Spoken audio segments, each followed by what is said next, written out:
Всем привет, вы смотрите «Мир музыки», и сегодня у нас в гостях Миша Шаев. Миша, привет. Потрясающий гитарист из группы Siberian Meat Grinder. Одни из, наверное, таких самых известных монстров металла, которые турят по Европе. Как у вас сейчас происходят дела с концертами в этот непростой год? Ну, в общем-то, практически как у всех. Мы больше сейчас сосредоточились на работе над новым материалом, потому что надо уже выпускать новый альбом. Ну, кстати, да, у вас релиз последний, по-моему, в 2017 году именно. Да, осенью 2017 года был. Вот, и непосредственно сейчас мы очень сильно занимаемся как раз подготовкой нового материала, новой программы и записью нового альбома. Можно сказать, что на 90% мы заняты только этим. Ну да, потому что, насколько я знаю, у вас-то на этот год было запланировано именно много концертов за границей, в силу того, что вы практически не выступаете в России. То есть у вас все концерты просто пошли под нож. Ну да, у нас много было и на весну, и на лето, и на осень. У нас был весной запланирован, перенесен на год уже, он будет в 2021 году. У нас был Rebellion Tour с Madball, Harm's Way и там, другими интересными ребятами. Осенью мы должны были ехать на 3 недели с Agnostic Front. Летом тоже большое количество фестивалей, но все, соответственно, пришлось отменить, перенести в большей части. Вот. А что касается концертов в России, они будут. Они будут тогда, когда мы выпустим новый альбом, чтобы не просто играть концерты какие-то проходные, а прийти уже с новой программой, с новым шоу, и чтобы это можно было запомнить на всю жизнь. Ну, это отличный заход, это отличный план. Но, тем не менее, в России вы все-таки концерты иногда играете, пусть гораздо реже, чем в Европе. Что, вот, на твой взгляд, общего можно увидеть в российской публике, которая приходит на ваши концерты, и в европейской, и что разного, например, можно увидеть? Ну, на самом деле, что в Европе, что в России, вот что мне больше всего нравится, отдача публики на хардкор-концертах, конечно, она потрясает. То есть постоянный стейдж-дайвинг, постоянно у тебя там до трети зала иногда находятся, особенно на последней песне на сцене. И происходит просто полнейшее безумие. То есть люди просто сливаются с тобой в какой-то один большой организм. И вот это вот количество энергетики, которое происходит, то есть там часовой сет пролетает буквально, вот такое ощущение, что за минуту. То есть ты играешь, постоянно уворачиваешься от кого-то, кто там лезет на сцену, прыгает там с нее с сальтом, с порталов, с балконов. То есть, допустим, у нас был случай, который мне очень хорошо запомнился в Тюмени. Значит, на концерт где-то минус 20 было, наверное, на улице. Пришел парень. Нормальная такая, чисто осенняя погода для Тюмени. Да, то есть, в общем-то так, прохладно чуть-чуть. В доспехах из картонной коробки. И, по-моему, это был он. Он прыгнул с балкона 2-го этажа. Его не очень-то хорошо поймали. Вот, но с ним, слава богу, все в порядке, он не сломался, это суровые сибирские парни. Вот, он там секунд 5 приходил буквально в себя и дальше продолжил рубиться вместе со всеми. То есть, ну вот мне всегда, кстати, мне всегда очень нравилась вот эта вот атмосфера именно хардкор-концертов. У меня очень много друзей, кто тоже вот в этой сцене, в этой тусовке постоянно как-то крутится, и я внимательно за ними наблюдаю там в соцсетях. И то есть поначалу, когда я вот начал только наблюдать вообще за вот этой вот сценой, мне казалось, что это какой-то вот именно агрессия. То есть это первое, что, наверное, приходит на ум, первая ассоциация, что люди достаточно так, именно какую-то агрессию вот эту выплескивают на этих концертах. Но потом, когда я пару концертов даже посетил, то есть я обратил внимание, что да, люди толкаются там в мошпите, да, они там друг друга задевают, но это все идет на таком каком-то позитиве абсолютно. И что самое главное, травм нет. Бывают. Но первое ощущение было, что 50% зала просто должно выходить прихрамывая после выступления. А по факту, там синяки какие-то, ссадины, кто-то там упал. Что ж поделать. Я помню, там, начало 2000-х годов, там, любые металл-концерты в каком-нибудь, например, Р-клубе.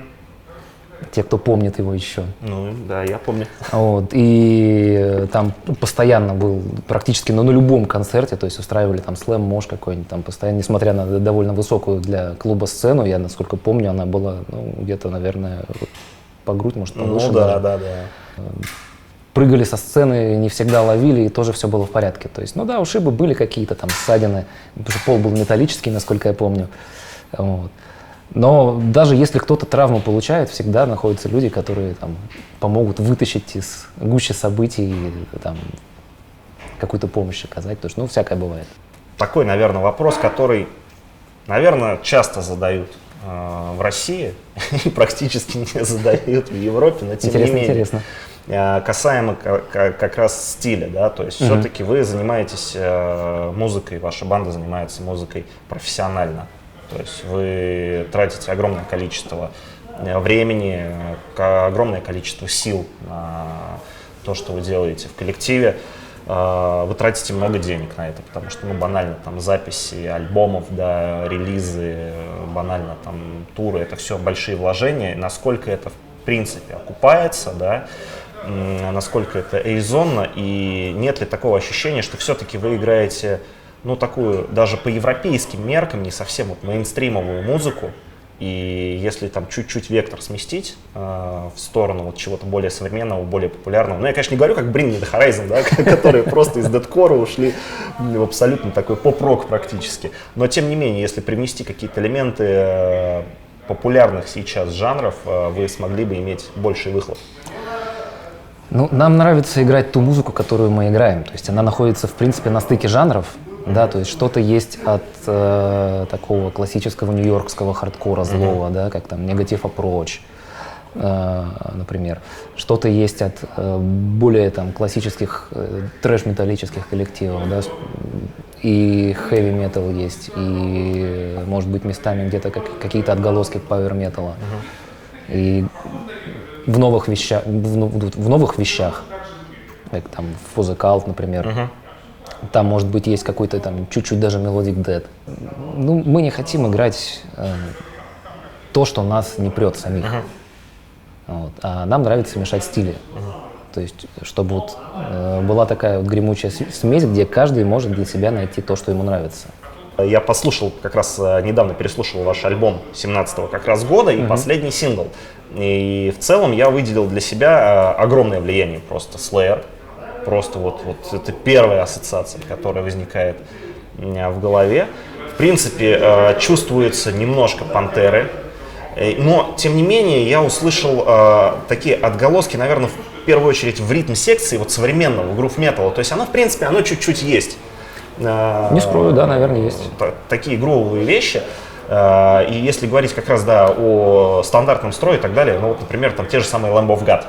Да, да. Мне безумно нравится эта банда, потому что они умудряются звучать очень тяжело в непониженном строе. Насколько, может быть, я ошибаюсь, если я ошибаюсь, поправьте меня в комментариях, но Lamb of God, последний альбом, выпустили в стандартном строе, и там просто вот ты слушаешь это, и ты понимаешь, насколько это мощно, насколько это тяжело, насколько это агрессивно, но в то же время без пониженного строя, без атрибута современной музыки. И это круто. Это как раз вот то, отчасти, к чему мы стремимся. Да, то есть у нас сейчас строй ре, стандарт. Ну, всего, да. Да, то есть на тон ниже всего. Но как бы, при всем при этом мы стараемся не отходить от такого классического звучания. То есть даже в том, что я использую, конечно, кемпер, не совсем это по олдскулу. Ну, это уже, наверное, диктуется просто современными условиями, это проще туровыми. Туровыми, да. То есть ты всегда возишь с собой свой звук, и не нужно рассчитывать на какой-то аппарат. То есть в России, да, допустим, если ты приезжаешь в Россию, в клуб, там есть всегда какой-то бэклайн, да, то есть какие-то кабинеты, головы, можно там... Но они не всегда бывают исправны. Да, они не всегда бывают в рабочем состоянии на 100%, да и в рабочем тоже не всегда бывают. Вот. В Европе бэклайна нет.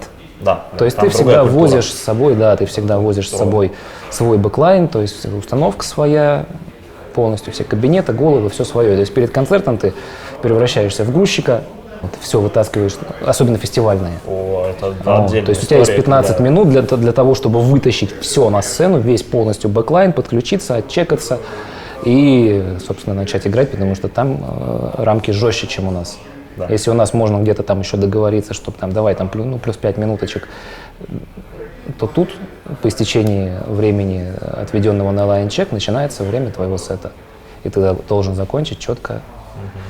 Ну да, собственно, если ты не успел отчекаться, то ты будешь играть меньше Да, сет. да, То есть да. никто с То тобой есть временем это- делиться не будет. Это уважение к всем и работающим, и выступающим в один день с тобой, в принципе, музыкантам.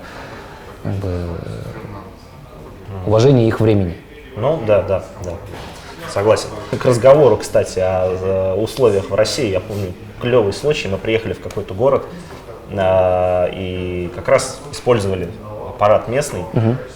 И когда начали чек, понимаем, что гитара как-то странно звучит. То есть вот она вроде звучит, но вроде вот, ну, тихо, но вот все не так. То есть подвигали микрофон, ничего не меняется. Потом мы просто посветили фонариком в сеточку. Там динамик одного. То есть 4 на 12 просто без одного динамоса. И мы туда ткнули микрофон, и, ну, просто ткнули, как обычно. Динамика просто не было. Кого, ну вот как я услышал, да, я услышал, конечно, огромное влияние Слэйра, я услышал влияние Пантеры, я услышал, да, влияние вот как раз нью-йоркской хардкор-сцены 90-х, в первую очередь, в вашей музыке. Для себя вообще ты вот кого, наверное, можешь выделить из групп, из гитаристов? Вот, кого ты можешь назвать своими гитарными героями, которые, во-первых, повлияли вообще в принципе на тебя, как на гитариста в целом, люди, которые тебя вдохновляли и вдохновляют заниматься на инструменте больше, и кого ты можешь отметить как музыкантов, которые именно повлияли на тебя в музыкальном плане, в композиторском плане? Первый, наверное, человек будет такой очень противоречивый для многих. Это Кирк Хаммет. Для начала, потому что Ну, противоречивым он будет в российском сегменте гитарного ютуба. Да, именно.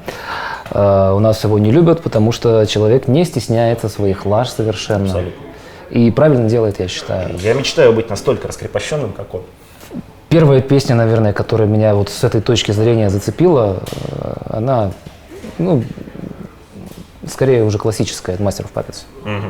Вот, то есть там есть все, там есть быстрые гитары, там есть то, что мне очень понравилось. Я, правда, не знал, как это называется и почему это так звучит тогда, вот, потому что это было аж, страшно сказать, в 92-м или в 93-м году. Вся песня же, она играется даунстроком, можно сказать. И Master of Puppets? я считаю ее эталонной с точки зрения даунстрока, потому что в 220 сыграть всю песню так, это нужно уметь. Вот, не каждый может это сделать. И быстрое соло, и работа с машинкой как раз. Причем там можно в двух вариантах конец этого соло изобразить. Вот. И с флажолетом, и просто с подтяжкой. И вот на записи, мне кажется, что больше все-таки там сыграно с использованием флажолет. А в концертном исполнении Хаммет больше делает подтяжку на 24-м ладу и машиночкой все дело заканчивает. Вот.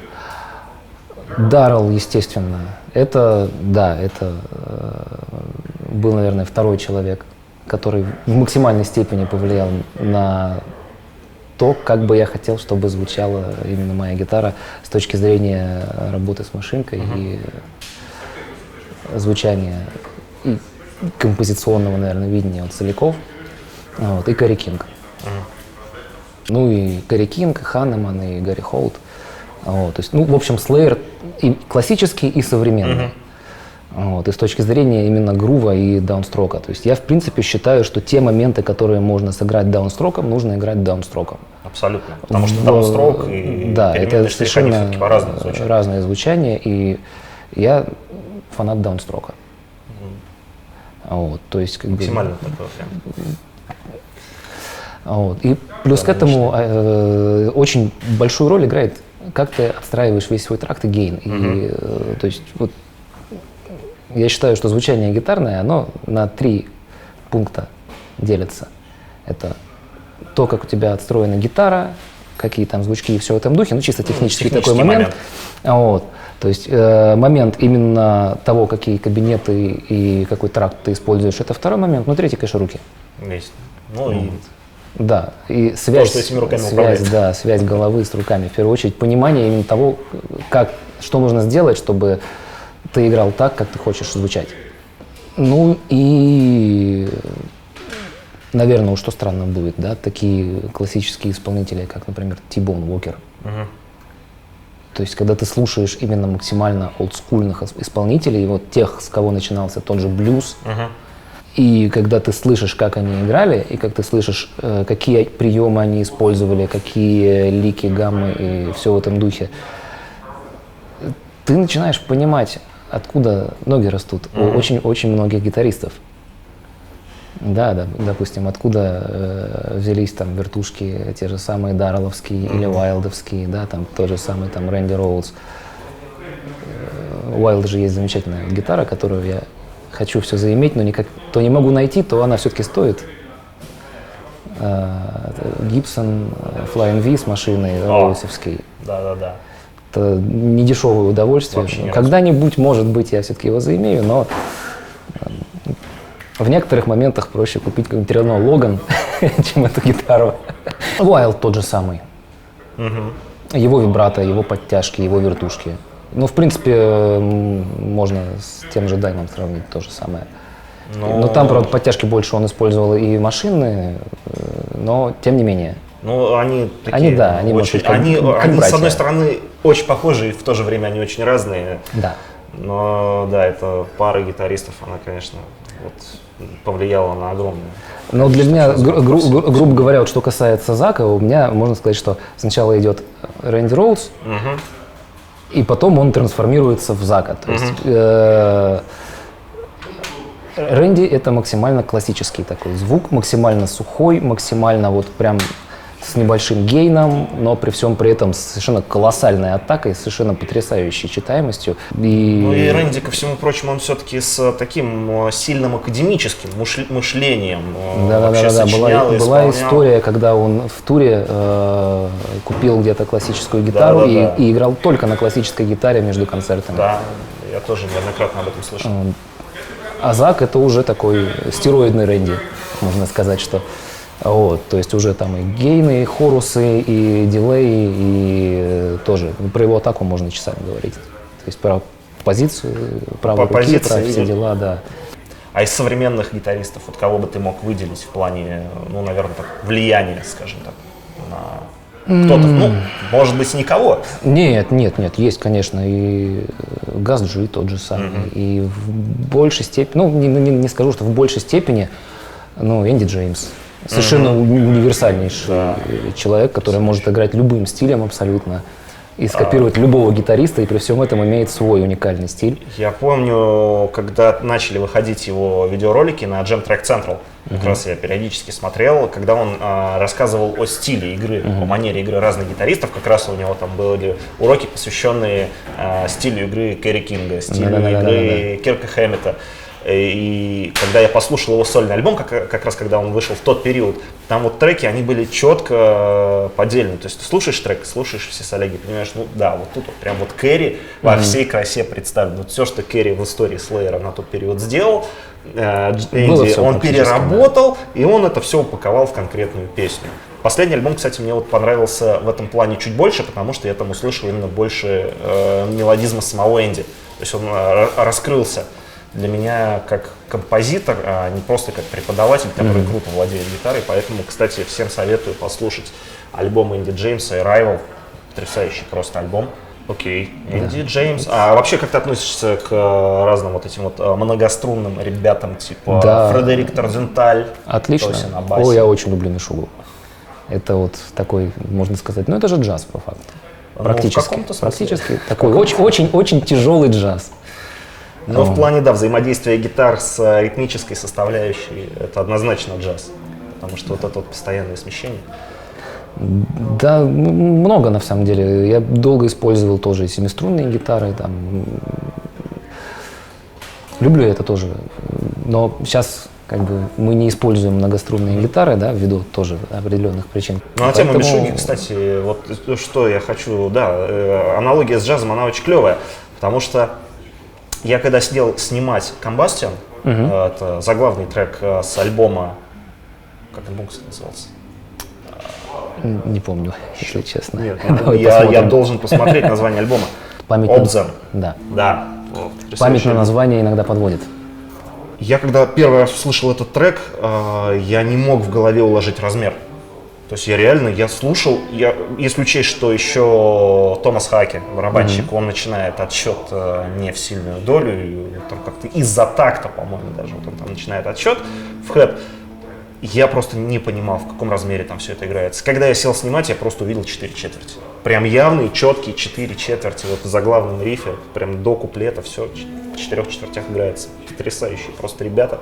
Продолжая разговор вообще, в принципе, о влиянии отцов и вообще гитаристов известных на твою манеру игры, твое ощущение себя с инструментом, что ты не только в музыкальном плане позаимствовал у них, но и в техническом плане. Потому что вот ты сейчас как раз, да, уже сказал, что вы пробовали играть на семиструнных гитарах.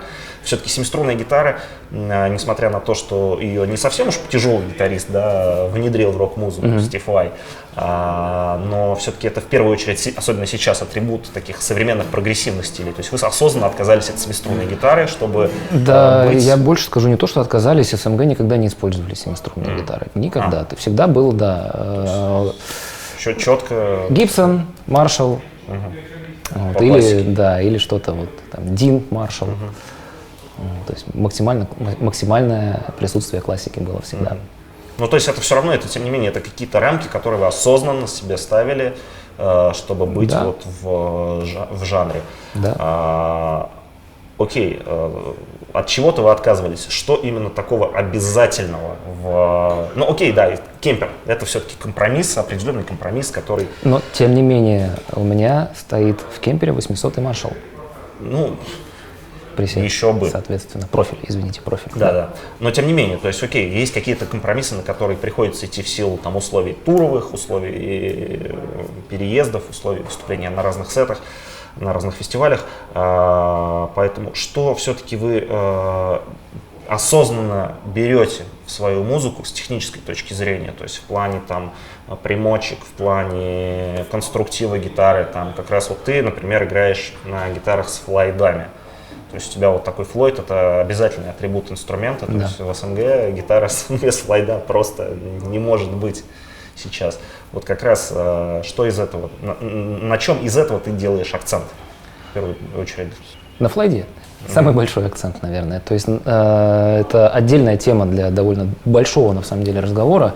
Это правильная его отстройка и, в принципе, особенности работы с ним. Тут есть очень, я бы не сказал, что много подводных камней, но нюансов есть немало. Для того, чтобы и жизнь себе облегчить при работе с ним. И в первую очередь скажу то, что почаще струны менять. Ну, это вообще, Это, да, в принципе, это вот то, на что некоторые люди забивают, но я меняю струны максимум каждый 5-й концерт. Ну, это даже, если мы говорим не о там, эликсире, например, с полимерным покрытием, то это... Ernie-Ball. Да, то есть если мы говорим все-таки о каких-то классических, да, там, струнах, типа там Ernie-Ball, DDR, там, D'Addario, то 5 концертов для этих струн даже это многовато. Потому что я по себе могу сказать, 2 концерта струны под замену. Но тут надо учесть, что ты используешь еще кондиционер для струн. Ну, Постоянно да, их чистишь, то есть, и, естественно, играешь не грязными руками. Ну да, нет, И согласен. многие могут увидеть то, что мы когда играем, мы играем в напульсниках. Два факта почему. Во-первых, прогревает запястье, да, то есть держит запястье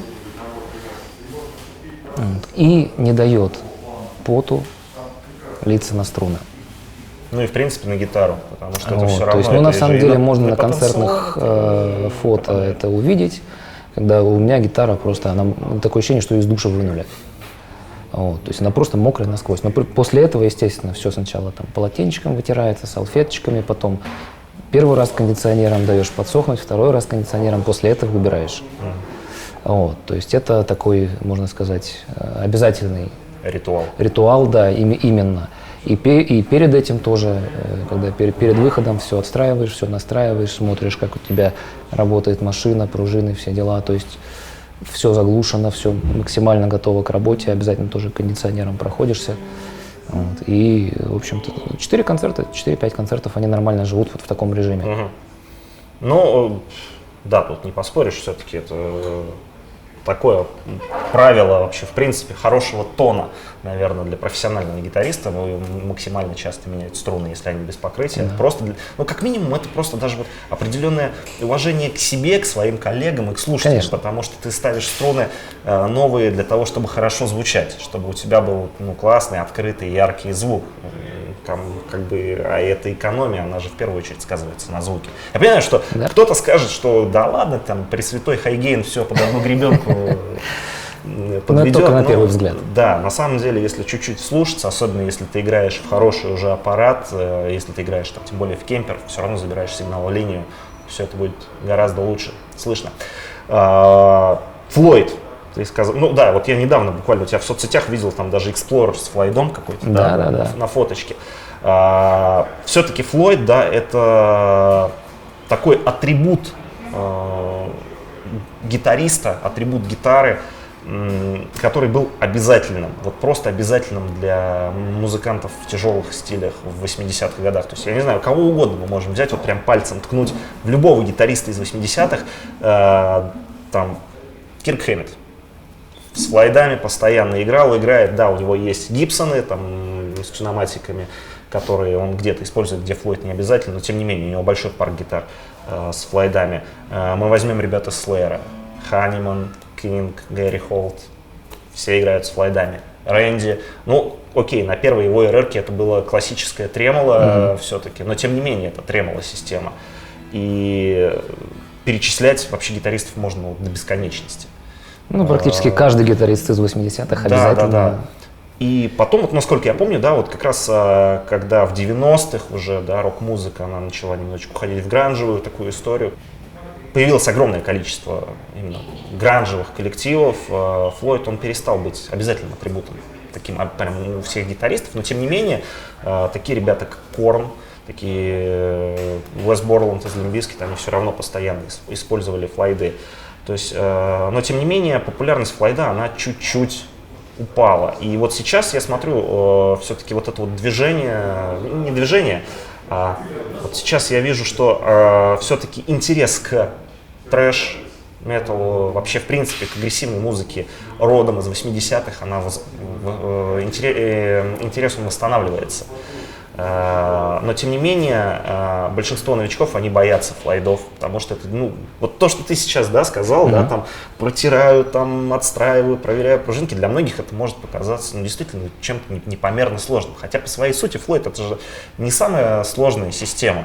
Как ты считаешь, насколько оправданы сейчас страхи большинства новичков при покупке инструмента с Флойдом, например? Почему многие боятся Флойда? И почему его бояться не стоит? Многие боятся Флойда именно из-за якобы сложности в его отстройке при замене струн, например. Да, то есть, делается все на самом деле просто. Подкладочку. Ну да. Да, вот. Просто вот мы берем гитару. Ну давай на твоей покажем. Да. Берем гитару, например, ремень можно использовать. Да, вот с этой стороны подкладочку делаешь, фиксируешь его в рабочем положении, меняешь струны, настраиваешь в нужный тебе строй и потом спокойно отстраиваешь уже с точки зрения пружин и всего остального. Далее потом топ-лок, да, тут тоже есть два варианта. Либо ты закручиваешь его по две струны, либо ты закручиваешь его сразу. Ну и, соответственно, ты чуть-чуть закрутил, посмотрел, как он строит у тебя в закрученном состоянии, потому что после этого он может высить, низить.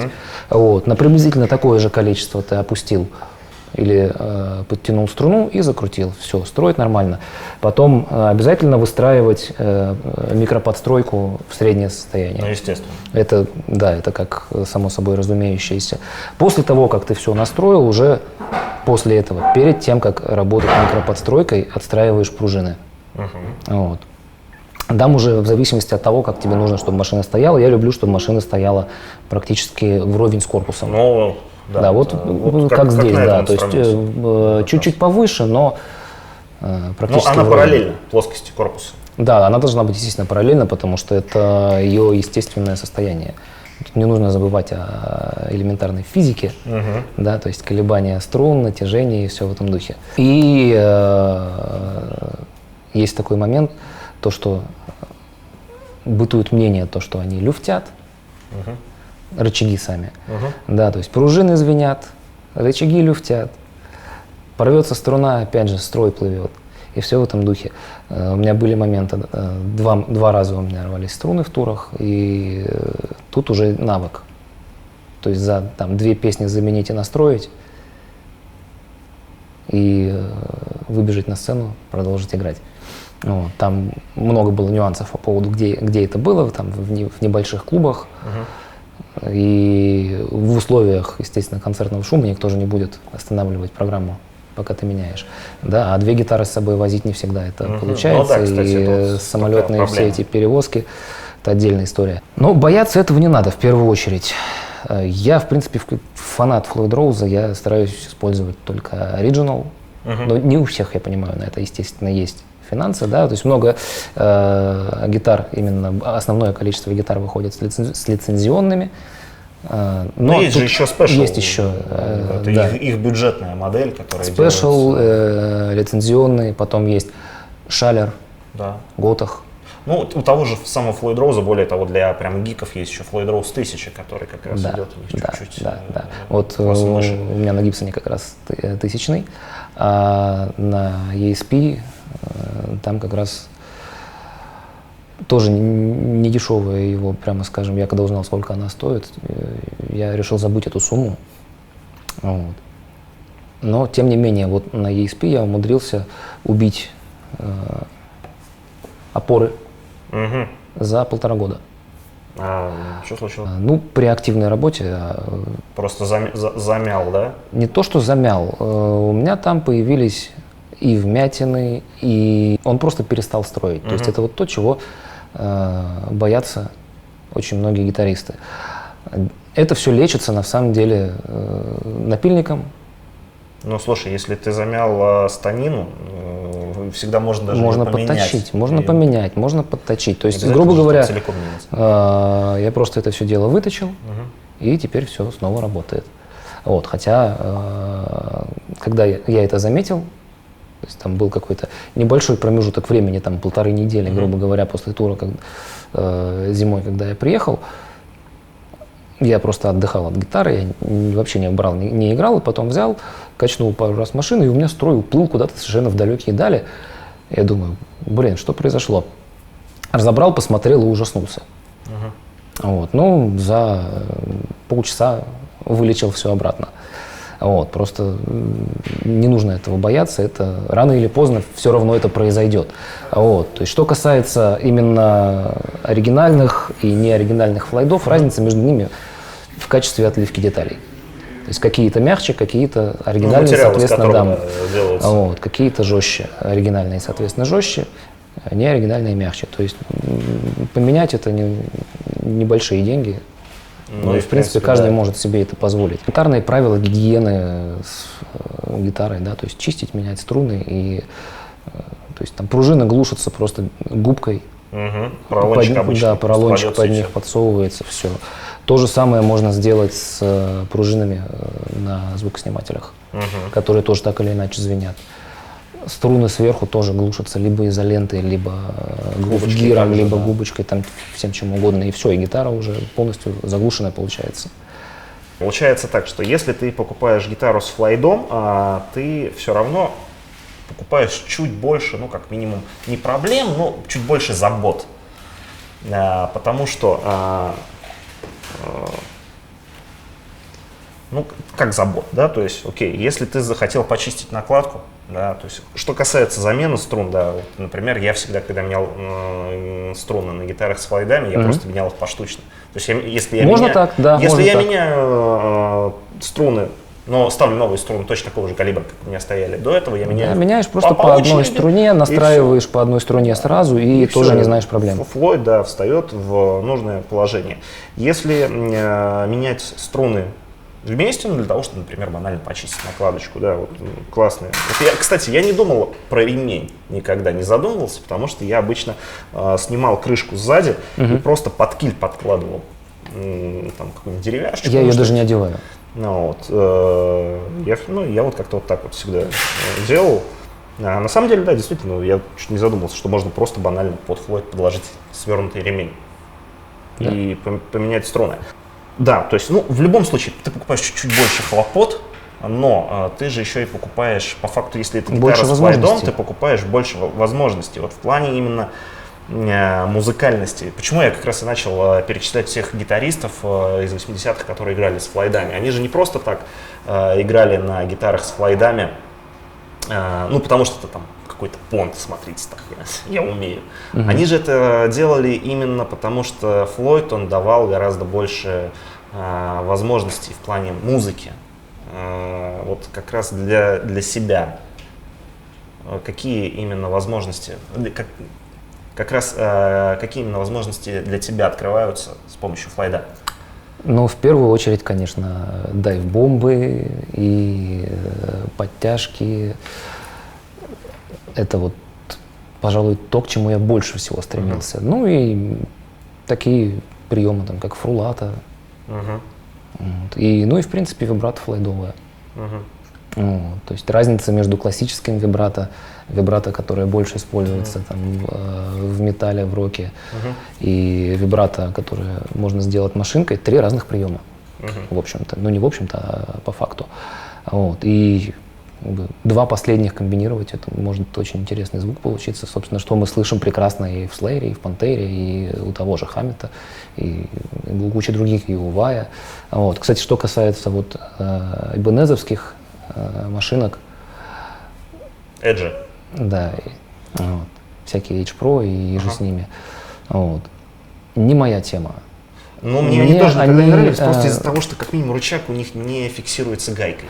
Во-первых, из-за того, что рычаг не фиксируется гайкой, во-вторых, у них для меня слишком чистый звук получается, слишком вот прям какой-то вот он академический, то есть нет первобытности.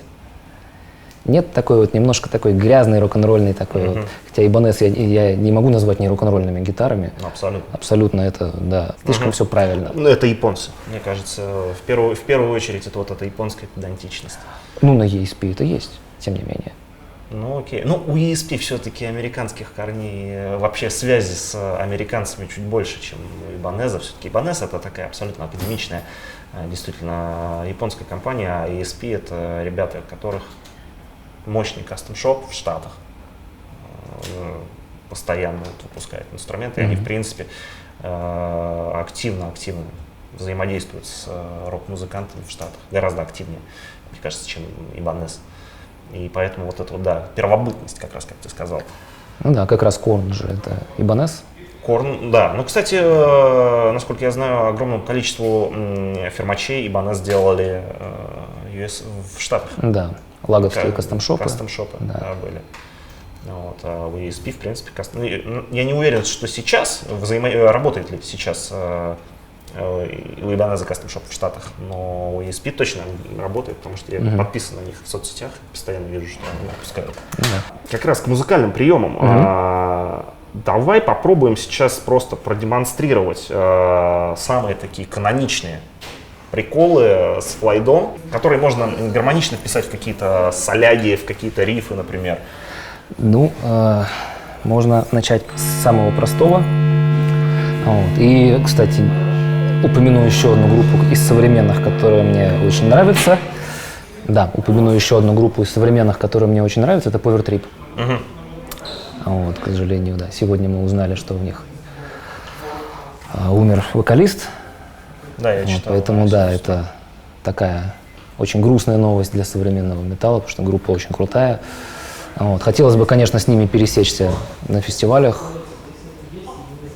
Мы практически пересекались, там, в Будапеште они играли с Тривиумом, кажется, в соседние дни не получилось. И вот всегда так получалось, что мы были где-то рядом. Вот. Ну, надеюсь, у них все будет хорошо, и в будущем мы пересечемся. И, собственно, вот одна из как раз их песен, она начинается с очень такой активной работы с машиной. Вот, то есть там...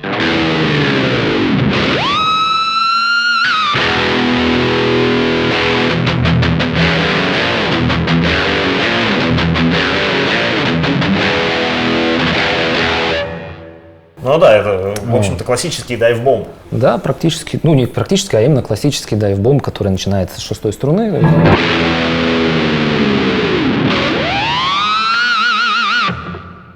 И, пожалуй, это, наверное, основное, к чему я хотел добиться и чему я хотел научиться. Для меня это было самое интересное. А потом я уже узнал о маленьких других прелестях работы с Floyd Rose. Что касается вот дайв-бомб и вот этих сумасшедших флажолет, 3 лада есть, на которых лучше всего они звучат. И самое интересное звучание, которое вот можно с ними добиться, да, это 4-й, 3-й и 2-й лад. Ну да, потому что там получаются самые такие высокие ноты. Как раз Вот. Ну, можно, конечно, делать и на других ладах с натуральными флажолетами, но можно сказать, что каноничные вот эти вот 3 лада, да, то есть... Сразу такой встречный вопрос, да, по поводу положения рычага. Все-таки ты работаешь, когда ты делаешь дайв-бомб, ты рычаг отворачиваешь назад. То есть, в принципе, многие гитаристы именно вот так делают. Почему? Я это делаю исключительно потому, что мне просто неудобно играть, когда он находится вот здесь. То есть ты всегда рычаг. Да, и как раз-таки вот положение ручки громкости, как она, например, на твоей гитаре, оно мне тоже неудобно, потому что я буду просто биться об нее рукой. И на всех гитарах, которые у меня были, даже, например, там Jackson Soloist у меня недавно был, я ручку громкости, я убрал тон и ручку громкости переставил на место тона. Потому что мне просто физически неудобно это. Ну да, об этом многие гитаристы Что касается вот такого положения, что касается такого положения рычага, это, наверное, все-таки больше дань Даррелла. Ну да, его он влияние. как раз очень любил. Да, но он у него находился в подвижном всегда положении, то есть он всегда у него болтался, и он и с этой стороны играл, и с этой стороны играл. Мне это просто неудобно.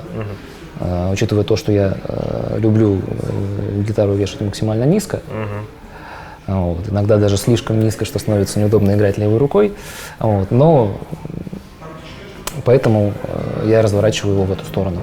А когда ты в солягах его используешь, например, то есть я вот опять же послушал, то есть у тебя всегда в соло, ну окей, не всегда, но довольно-таки часто, да, то есть не только в каких-то там рифовых моментах, как какие-то отступления, да, какие-то там коды, например, или интро, а ты все-таки используешь постоянно Floyd в солягах.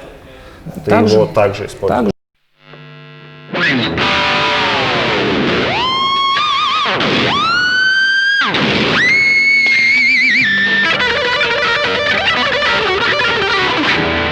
Также, опять же,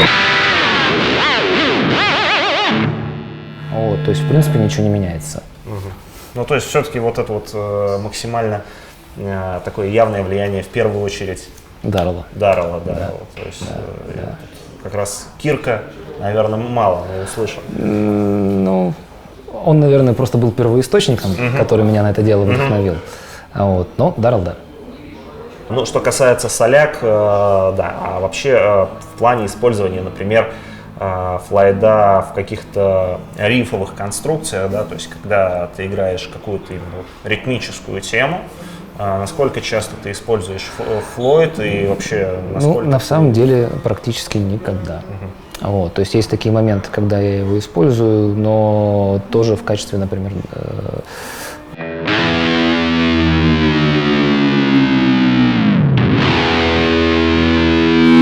да, то есть вот таких вот моментов, когда нужно 6-ю струну опустить и выйти на какой-то риф после этого. Вот, тогда да, я его использую, потому что если, допустим, брать такие примеры, как используют там Вес Борланд или ребята из Корн, у нас просто нет таких моментов, у нас нет таких мест, где можно было это сделать. Вот. То есть ни сабдропов, ни каких-то таких вот вещей. Поэтому более классические моменты я использую, те же там фрулата, да, когда можно.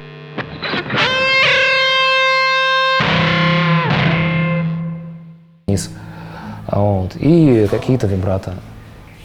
Вот, и, в общем-то, это вот основной спектр использования флайда. Ну, кстати, ты очень, да, в тему упомянул Limp Bizkit, потому что, например, для меня Вес в один момент, когда я начал так все-таки именно помимо бас-гитары интересоваться и гитарой, он стал тем человеком, который немножечко перевернул мое отношение. Ну, не перевернул, но как минимум расширил границы моего понимания Флойд Роуза в принципе. Потому что до Веса, ну даже Корни я слушал, да, там я понимал, зачем они используют Флойд, для чего все-таки они много используют такой вот диссонанс, чего-то такого, чтобы делать звучание максимально грязным, максимально таким вот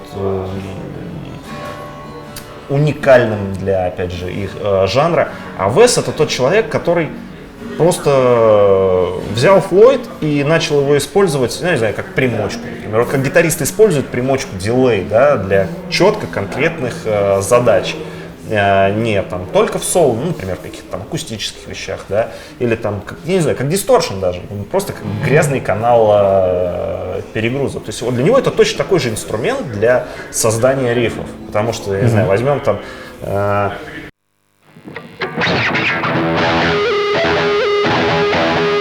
ну вот, а потом, когда я начал чуть-чуть более глубже изучать вообще, в принципе, то, как он работает с Флойдом, ну, песня Hot Dog, да, все вот эти вот вещи, которые он делает с Флойдом, это же Флойд — это такой же, не знаю, инструмент, как медиатор для производства рифов.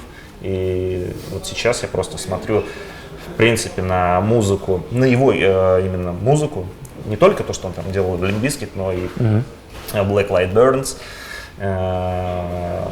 Все-таки Флойд — это настолько вот неотъемлемая часть музыкальности Уэса, которая идет немножечко даже вразрез с классическим каким-то восприятием Флойда. Поэтому Флойд — это, да, это, конечно, уникальное устройство, которое, мне кажется, может и потеряло свою какую-то популярность.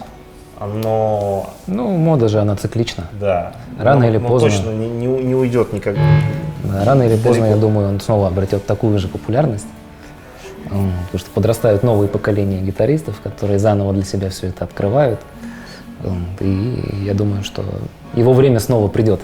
Да, будем на это надеяться, потому что ну, я как человек, который тоже вырос на музыке 80-х, даже несмотря на то, что я бас-гитарист, для меня гитара с флойдами — это какая-то действительно очень важная, очень